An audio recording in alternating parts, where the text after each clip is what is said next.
Hello everybody, welcome to Voyage. This video is all on color correcting, done easy. So let's go ahead and jump into this very fun educational video. I got the KRYOLAN color wheel and we're going over every single color. Now, most of you know who watch my channel that I did go to art school, so I know quite a bit about color theory, and I'm also a professional makeup artist of 25 years. Feel free to reach out if you guys have any questions. This is what we're working with here, the color wheel. Now you will notice that there's some similarities between these two, and that has a lot to do with neutralizing color and how to use a color corrector to be able to bring out features or to hide some things that maybe you don't like so much. For instance, if you have a lot of red in your skin, you go directly across and there is green, and green helps to neutralize the redness. Same if you have a lot of purples and blues around the eye area, you'll go over to the yellow or to the orange. You can even mix these two to neutralize darkness around the eyes or even bruising. I have clients who get injections, whether that be for lip fillers or Botox, etc. And sometimes they'll have a bit of bruising. So I'll go in with my yellow and my orange to neutralize the bruising of the purples and the blues. So now that you guys have an idea of how the color wheel works, let's go ahead and show you guys how to use every single color. Whether you are light, medium, or deep skin tone, or if you have rosacea, acne, hyperpigmentation, dark spots, dark circles, etc., we're going to go over how to address those concerns today. So I'm going to start with the color that's probably the most complicated for people, and that is green.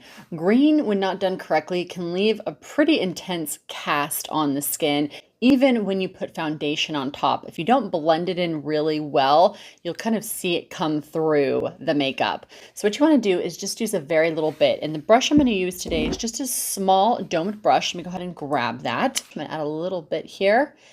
So I'm going around the nose area.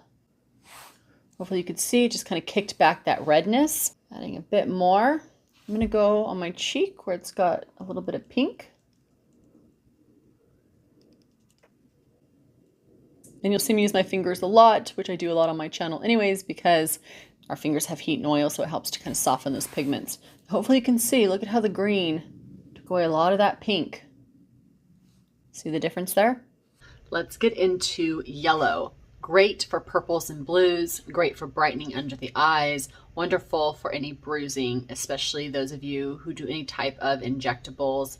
I love to do this on clients who've had lip injections, let's say, or any type of Botox, and they have a little bit of purple and blue left over.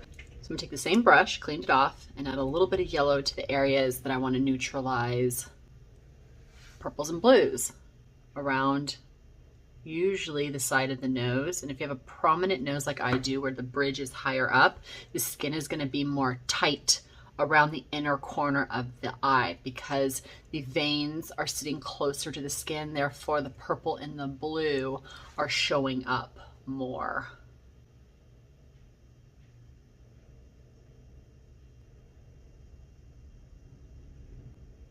I take my finger and I press it in. The heat and oil on your fingers help to soften those pigments. It also helps to buff the product in. That way the pigments aren't sitting on the surface of the skin. I like to take whatever's left over and just lightly go underneath the lash line. Now if you have a lot of redness there, you can use the green instead, because remember, green neutralizes any red or pink. I just like to brighten on that edge there. That yellow just took that purple and blue right out. All right, next we have the apricot colors. This is kind of an apricot, orangey, kind of peach coloring that we have here. And this is great for those of you who have truly purple, blue, dark circles underneath the eyes. I'll usually mix a little bit of these two together depending on where my client's shade range is at in their skin tone, and add a little bit of yellow in there to brighten a bit. So what I'm going to do is very lightly go over this dark spot here, my sun spot, dark spot, and just put a very little bit, tap it on. This is the one time I'm going to go in with a concealer because my dark spot has so much pigment in it that the orange is neutralizing that color, but I need to have something opaque enough to now cover the orange as well as the dark spot. Something I want to quickly mention for those of you that are wondering, are color correctors and concealers the same? Absolutely not. Color correctors neutralize color. concealers cover. So for instance, most of the time we use just a concealer and then a foundation, but some of you may notice that it still doesn't cover darkness around the eyes, or you're still seeing your acne scar, hyperpigmentation, rosacea, etc. come through. That's where you have to add that extra step with color correcting. And the order of steps is color correction, concealer, and foundation. There are some exceptions, but that's pretty much the golden rule. All right, so taking my Tom Ford concealer, I'm going to add just a little bit to my finger here and tap it right on top.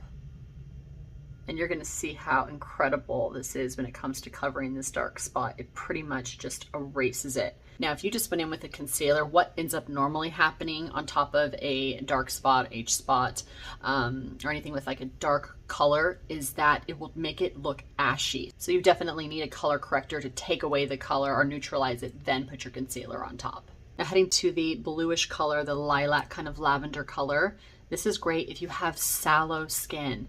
And for those of you that are wondering what would be considered a sallow skin type or tone, believe it or not, sometimes I have sallow looking skin, and that's because I have a bit of yellow undertones. And so being half Hispanic and Mexican and Irish and English, I go between being very fair, but I can also get very dark. So as I go from one season to the next, I get this kind of yellow, lackluster, sallow look to my skin. But what you can do is take a color corrector, and I'm going to get a brush that can't pick up too much product. So something that has the bristles that are cut to where they go from dense to loose at the tip. You're going to go ahead and dip just the tip or the bristles of the brush into that lavender color. And then you're going to just lightly coat anywhere you want to add a brightness. I like to put it all over the face in a light application. And I'm seeing a lot of this on social media. People are putting a white, literally white makeup on their face first and then foundation on top to create some luminosity. This is pretty much the same thing, but with lavender, which I like better because white can be a bit intense. It can create kind of a ghost-like look. That lavender brightens, but since there's a bit of color to lavender or lilac or blue, it creates a brightness without looking theater-like.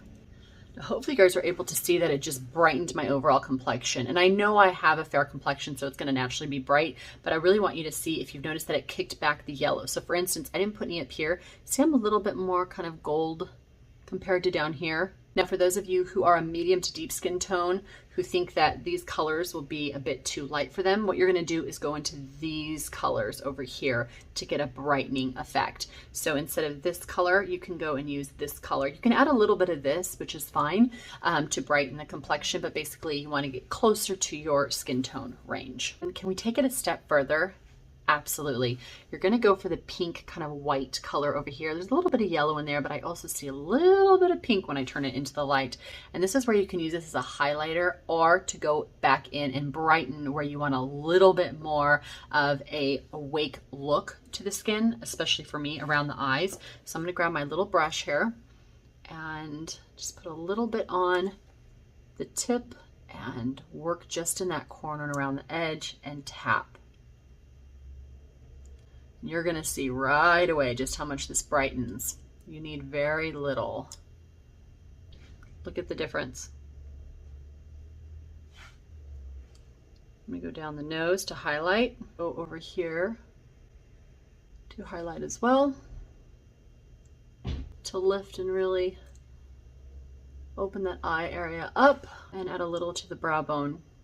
This is a really important makeup artist technique. You want to work in a diamond shape on the upper part of the eye if you're looking tired or you want to do a lift, which means here, here, and here it should create a diamond. Now hopefully you can see how much brighter this side is compared to this side. And when we add our foundation, it will all come together. You won't see any cast of the green or the purple, yellow, orange, or the white / pink. Now pick your favorite foundation, but I recommend using a sponge for this part. You can use a dense foundation brush, something like this with a bit of an angle if you want to press it into the skin, that's fine. But I'm going to use a foundation with a sponge. I just find it to be easier. I like to first load my sponge up and then tap it on. And kind of place it everywhere first. Nothing coming through. There shouldn't be an orange popping through, green, no yellow. A bit of the bright white kind of pink color, that's fine. But everything else should disappear. So here we have it, the foundation on top compared to no foundation. Now if you're somebody with oily skin, all you need to do is take a small flat brush. I'm going to use my Dior powder, and I'm just going to place it in the areas I need to control oil and shine. Set underneath the eyes at the very end with whatever's left over. We don't want to have a bunch of powder underneath the eye area. That could be very aging.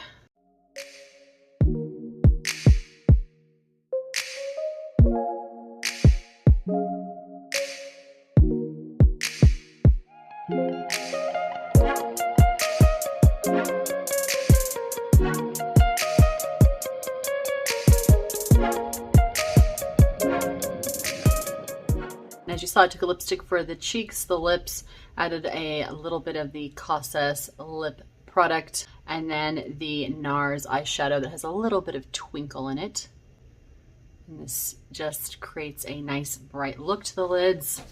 Easy peasy. And there we have it, how to color correct. I hope you guys feel like you know how to do this. Just remember, less is more. Work opposite of the color wheel. Build up your colors slowly. If you guys have any questions, feel free to reach out to me. All right, everyone, as always, thank you so much for watching. If you guys want to support the content, whether you were entertained or it was educational, it's really easy to do. Just subscribe, use the affiliate links down below for any of the products that I used today, as well as shop with my links for anything that you ever want to buy. And also don't forget to hit that thumbs up, leave me a comment. I love your guys' comments. And if you guys haven't had enough, head to TikTok or to Instagram. And if you guys want to book a one-on-one with a pro makeup artist of 25 years, head to Voyage.com. And as always, thank you so much for going on this voyage with me. Take care of yourselves, take care of each other, continue to be kind to one another, and I'll see you guys in the next video. Bye for now, everybody.